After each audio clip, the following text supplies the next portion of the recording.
Buat kalian yang mau mensupport channel ini dengan donasi atau emang sekedar mau beli mimin kopi, kalian bisa pilih antara Super Thanks atau Saweria. Gue sih nggak masalah kalian pilih yang mana. Cuma kalau bisa lewat Saweria aja. Soalnya kalau YouTube potongannya gede 30%. Kalau Saweria cuma 5%. Untuk link Saweria kalian bisa klik aja di atas kanan nih, atau bisa cek di kolom deskripsi. Tapi kalau mau support gak harus donasi kok.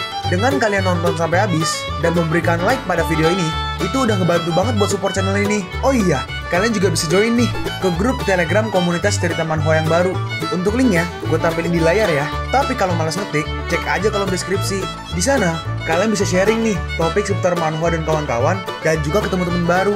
Kalau mau info terbaru dari Mimin, misalnya upload kapan atau misalnya ada telat upload, Mimin pasti akan langsung infokan di Telegram.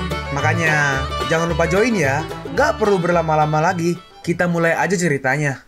Suanyin berkata, apa yang Cao Lingtiang katakan benar. Kenapa? Apa aku melakukan hal yang menyinggung mereka? Kenapa dia membunuh ibuku? Tenanglah, jangan menangis. Kamu sama sekali gak melakukan kesalahan apapun. Monan, terima kasih. Aku beruntung bisa mengenalmu. Suanyin, apa kau mendengarku? Dalam hati Monan, dilihat dari kondisinya, sepertinya dia telah menyentuh seni tabu bulan abadi. Kalau terus seperti ini, nyawanya dalam bahaya. Tidak, tak akan kubiarkan apapun terjadi padanya. Sekarang, nanti, besok, lusa, dan selamanya aku akan menjagamu. Di lautan kesadaran spiritual Monan, Suanyin, tunggu aku. Aku sudah pernah kehilanganmu sekali di kehidupan sebelumnya. Di kehidupan ini, tak akan kubiarkan kau meninggalkanku lagi, apapun taruhannya. Hah, ini dia, mantra yang kau gunakan untuk menolongku mengkonsumsi 80 tahun masa hidupmu. Sekarang, cuma ada satu cara, teknik suci primordial, pembalik yin dan yang. Lalu kita langsung lompat ke sehari setelah pertarungan dengan sekte Gunung Kunlun. Suanyin berkata, Monan, sebaiknya kau berhenti memotong masa hidupmu. Aku gak ingin melihatmu jadi kakek tua. Monan berkata, dasar, apa yang sedang kau bicarakan? Dalam hati Monan, aku gak bisa membiarkannya mengetahui situasiku saat ini. Monan melanjutkan, tapi kalau aku gak menggunakannya, kamu bisa dalam bahaya. Monan, tapi... Yaudah, aku pergi dulu. Kamu istirahatlah yang cukup. Jangan terlalu sering main HP. Perbanyak tidur. Oke. Liu Sha menghampiri Monan dan berkata, Ketua, di sini kau rupanya. Orang-orang di luar sudah berlutut dan menunggumu sejak pagi. Gak ada yang bisa membubarkan mereka. Mo Chenren, aku sudah dibutakan. Tolong maafkan aku. Tolong maafkan kami. Generasi muda keluargamu banyak yang kurang disiplin dan menyinggung perasaan Anda. Kami sudah memberi mereka pelajaran. Aku harap Anda mau memaafkan mereka demi Suanyin. Yang lalu, mari kita biarkan berlalu. Tolong ampuni nyawa mereka. Monan bertanya, Liu Sha, bagaimana situasi di Gunung Kunlun? Liu Sha menjawab, semua tetua sekte beserta seluruh muridnya sudah dimusnahkan. Berikut daftar harta rampasan yang berhasil dikumpulkan. Monan berkata, kerja bagus. Gak perlu memperlihatkan daftar itu padaku. Aku percayakan padamu untuk menanganinya. Bagaimana dengan asosiasi Tan? Liu Sha menjawab, para anggota yang tertangkap sudah ada di sini, tapi kami nggak menemukan tetua Chuang Cheng di tempat saat itu. Monan berkata, cepat sekali kaburnya. Aku butuh pil-pil itu sekarang. Biar aku sendiri yang mencari mereka. Yakin mau pergi sendiri? Kau adalah kakek tua sekarang. Minta seseorang untuk mengantarmu ke sana. Oh, nih, coba kau lihat sendiri. Liu Sha mengecek. Apa? Kau ingin aku meramal masa depanmu dengan melihat telapak tanganmu? Sini, coba kau lihat pernikahanmu. Hah? Tunggu, apa yang terjadi dengan masa hidupmu? Monan, kau memotong masa hidupmu sebanyak 100 tahun. Aku memberitahu Suanyin bahwa untuk menyelamatkannya, aku mentransferkan sedikit masa hidupku padanya. Akan tetapi efek sampingnya, tubuhku akan mengalami pendinginan ekstrim dan penuaanku akan jadi lebih cepat. Tapi aku nggak mengatakan padanya kalau sebelumnya, saat dia mencoba menolongku, dia mengaktifkan sebuah mantra yang memotong 80 tahun masa hidupnya. Lalu aku menanggung harga yang harus dibayar untuk mengaktifkan mantra itu, dan pada saat yang sama mentransfer masa hidupku padanya. Itu artinya dalam 1 tahun, 1 bulan, atau bahkan besok kau bisa mati kapan aja karena kehabisan masa hidupmu. Begitulah. Itu sebabnya aku gak punya banyak waktu. Aku akan pergi sendiri malam ini. Ketua, kau... Monan berkata, jangan melihatku dengan tatapan seperti itu. Apa kau merasa kalau mengikutiku akan membuatmu menderita? Apa kau berpikir kalau seperti ini aku masih bisa membantumu mewujudkan keinginanmu? Aku hanya ingin melakukan hal baik sebelum aku mati. Liu Sha berkata, oh, kau masih peduli pada orang lain. Kukira kau hanya bisa memikirkan Suanyin di hatimu. Monan merespon, jangan khawatir. Aku menguasai banyak mantra, seperti mantra yang bisa menyembuhkan cedera bahumu tanpa meninggalkan bekas luka. Oh, apa ada sebuah mantra untuk membuat dua benda ini jadi lebih besar? Monan menjawab, gak ada. Kalaupun ada, siapa orang bodoh yang mau mempelajarinya? Besok malamnya di Shenongqia. Bos, sebelah sini. Akhirnya kau datang. Aku sudah menunggumu setengah hari. Kau juga tampak berbeda. Keren. Monan berkata, Kau bisa membuat sampah berserakan seperti ini dalam setengah hari. Cepat bereskan. Apa kau nggak pernah belajar soal peduli lingkungan? Ya bos, masuk aja ke dalam mobil dulu dan tunggu aku sebentar. Hei laki-laki tampan, kita ketemu lagi. Ternyata itu Suliusha. Hei, apa kau nggak mau pergi kencan denganku? Kalau nggak mau, nanti aku telanjang loh. Mona berkata, coba aja, akan kubuat pakaianmu menempel padamu selamanya. Lao Chu kompor. Apa kalian berdua perlu aku pergi sementara waktu? 15 menit cukup gak? Mona melanjutkan, kenapa kau di sini? Bagaimana dengan pasukan daftar hitam? Liu Sha menjawab, aku sudah menangani masalah di sana. Sisanya sudah kuserahkan pada yang lain. Mona merespon, mereka baru selesai berperang dengan sekte Kunlun. Kenapa mereka masih pergi bersamamu? Mereka harusnya mengambil cuti. Liu Sha membalas, mereka di sini karena mengkhawatirkanmu. Kalau sampai ada masalah dalam perjalananmu, pasukan daftar hitam gak akan punya pemimpin lagi. Lao Chu, kenapa kau ikut? Aku sebenarnya gak mau datang. Kakak tertuaku yang menipuku dan memaksaku datang kemari. Awalnya mereka bilang akan membawaku ke Shen Hongxia untuk liburan. Ya aku senang. Kupikir ini adalah hadiah yang pantas untukku sehabis bekerja keras. Tahu-taunya malah panggilan tugas lagi. Udah, berhenti protes dan fokus berkendara. Ketua, aku tahu meskipun kita mendapatkan banyak harta rampasan dari peperangan ketua sekte Kunlun, tapi banyak juga rekan kita yang jadi korban. Lao Chu juga sempat terluka sebelumnya, tapi sekarang dia yang paling sehat walafiat. Siapa orang yang di bagasi itu? Apa kau masih ingat murid sekte Kunlun yang menaiki tangga bersamamu? Namanya Chuang Yan. Dia murid terbaik dari Asosiasi Tan. Kami menangkapnya di Gunung Kunlun saat itu. Kita bisa menggunakannya sebagai penunjuk arah sesampai kita di wilayah Asosiasi Tan nanti. Banyak pemeriksaan nanti di sepanjang jalan. Dan si gendut ini sangat buruk dalam menangani yang seperti ini. Itulah kenapa keberadaanku ini sangat dibutuhkan. Untung aja kita nggak menunda perjalanan ini. Lao Chu berkata, Kak, bisakah kau berhenti membuatku merasa jadi orang yang paling gak berguna di dunia? Aku cuma tukang antar. Wajar kalau kemampuanku di bidang lain masih sangat kurang. Kesal. Cerewet. Nyetir yang bener sana. Gak ada pengendara lain di belakang. Kenapa kau terus-terusan melihat ke belakang? Sekali lagi kau melirik ke belakang, maka aku akan memenggalmu.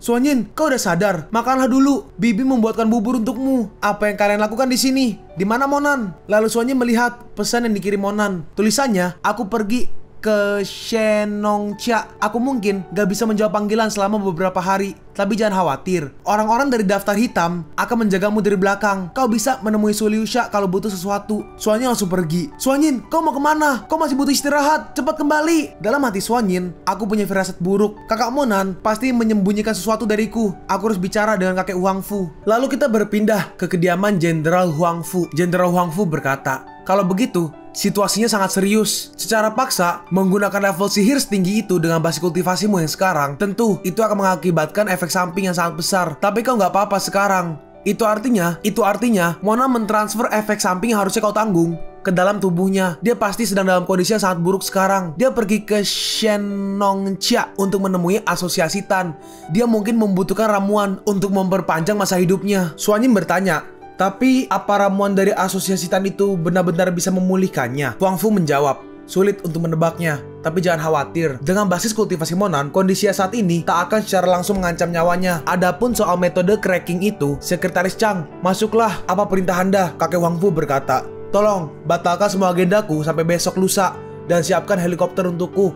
Kemana Anda ingin pergi? Ke Lembah Tarim. Lalu menggunakan helikopter, mereka pergi ke Lembah Tarim di Gurun Taklimakan. Kakek Huang Fu berkata, ingat, apapun yang kau lihat di sini gak boleh kau sebarkan di luar. Suanyin menjawab, iya kek, tapi kita sudah terbang sehari semalam. Apa ramuan yang bisa memulihkan Monan itu benar-benar ada di tengah gurun ini? Kau akan segera tahu nanti. Lalu tiba-tiba, dalam hati Suanyin, ada kota besar di tengah gurun seperti ini. Lalu siapa pasukan bersenjata ini? Kakek Huang Fu berkata, mana orang yang kucari? Lapor pak, kami sudah menemukan orangnya. Saudara Huang Fu, lama tak berjumpa. Ada perlu apa kemari kali ini? Kakek Huang Fu menjawab, lama tak bertemu, saudara Yanxia. Kau semakin sehat dan kuat aja. Apa basis kultivasimu meningkat lagi? Yanxia menjawab, tidak, hampir naik pun tidak. Huang Fu berkata, perkenalkan, ini cucuku, putri keluargamu, Kota Yancing, Mu Suanyin. Salam paman. Ya, walaupun basis kultivasi yang gak begitu tinggi, dia adalah gadis yang cerdas dan baik. Saudara Huang Fu beruntung punya cucu sepertinya. Jadi, ada perlu apa tiba-tiba datang menemuiku seperti ini? Kau gak mungkin kan ingin aku memperkenalkan cucuku sebagai pasangan untuk cucumu? Ceritanya panjang. Aku perlu bertemu dengan Panglima Perang Red Thunder. Aku selalu bisa mengantarmu. bertemu dengan siapapun di sini. Tapi kalau Panglima Red Thunder, Huang Fu, apa yang membuatmu tiba-tiba ingin menemuinya? Huang Fu menjawab, sulit untuk menceritakan semuanya. Cucuku sedang dalam bahaya dan aku gak punya banyak waktu. Dan ini menyangkut masalah hidup dan mati. Hanya Panglima Red Thunder yang bisa menolong masalah ini. Baiklah, aku akan mengantarmu untuk menemuinya. Kau beruntung karena beberapa hari lagi dia akan pergi dan hanya akan kembali lagi setelah 3-5 bulan. Ini bukan hal yang mudah untuk ditangani. Kau harus memberiku 2 tangki anggur spiritual sebagai upahnya. Gawat, karena pergi buru-buru, aku lupa membawanya. Huang Fu berkata, kemarin aku buru-buru, aku lupa bawa anggur spiritualnya. Besok ya, sumpah. Yanxia merespon, kau selalu aja begini, kebiasaan. Paman Yanxia, meskipun kami nggak membawa anggur spiritual, rupanya aku masih punya 2 helai daun spiritual. Ambillah. Wah, nonamu, kau benar-benar paham masalah seperti ini. Daun spiritual ini malah lebih langka lagi. Oke, karena kau sedang buru-buru, maka kita nggak perlu menunda waktu lagi.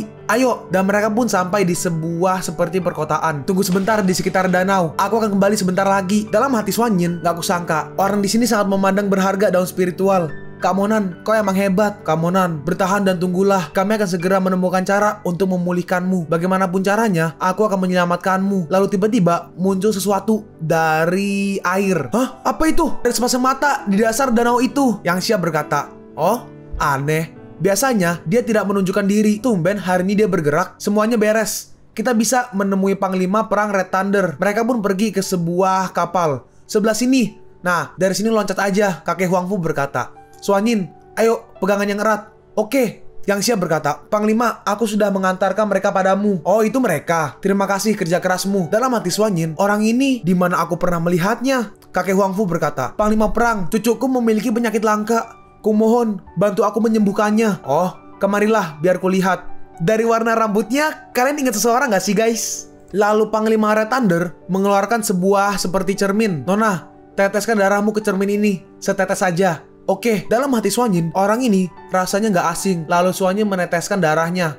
Bagaimana bisa seperti ini? Tubuhmu nggak sedang dalam masalah serius. Bahkan ini merupakan harta terbaik yang pernah kulihat. Tapi hasil ini menunjukkan kalau kau telah menggunakan suatu teknik terlarang. Melanggar hal yang tabu pasti akan mengakibatkan suatu efek samping. Tapi bagaimana bisa kau menghilangkan efek samping itu? Xuan Yin menjawab, ini semua berkat pacarku. Dialah yang menanggung semua efek sampingnya yang seharusnya kubayar. Red Thunder berkata, kau yakin pacarmu seharusnya seumuran denganmu, sedangkan dia menanggung efek samping ini dan mentransfer masa hidupnya untukmu? Xuan Yin merespon, itu benar. Kakek Huang Fu juga bilang jika dia pasti kehilangan banyak masa hidupnya. Huang Fu berkata, kami kemari untuk menyelamatkannya, Panglima Perang. Aku berani menjamin dengan namaku sendiri jika apa yang garis ini katakan adalah kebenarannya. Dalam hati Red Thunder, garis ini dia nggak terlihat sedang berbohong. Tapi jika benar demikian, Red Thunder berkata, coba teteskan darahmu lagi. Kali ini 10 tetes. Kalau emang ada orang semacam itu di dunia ini, dengar, aku yakin orang itu setidaknya menghabiskan 80 tahun masa hidupnya untuk menyelamatkan nyawamu. Dan terlebih lagi, sebelum itu, dia juga menanggung hukuman Tao yang seharusnya kau bayar setelah menggunakan teknik terlarang itu. Masa hidupnya paling lama tersisa 3 tahun. Namun besar kemungkinan dia bisa mati bulan ini, minggu ini,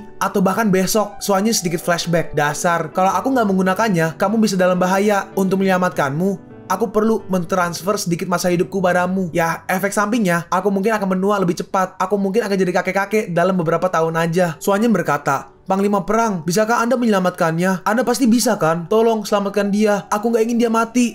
Ya, aku emang bisa. Benarkah? Syukurlah.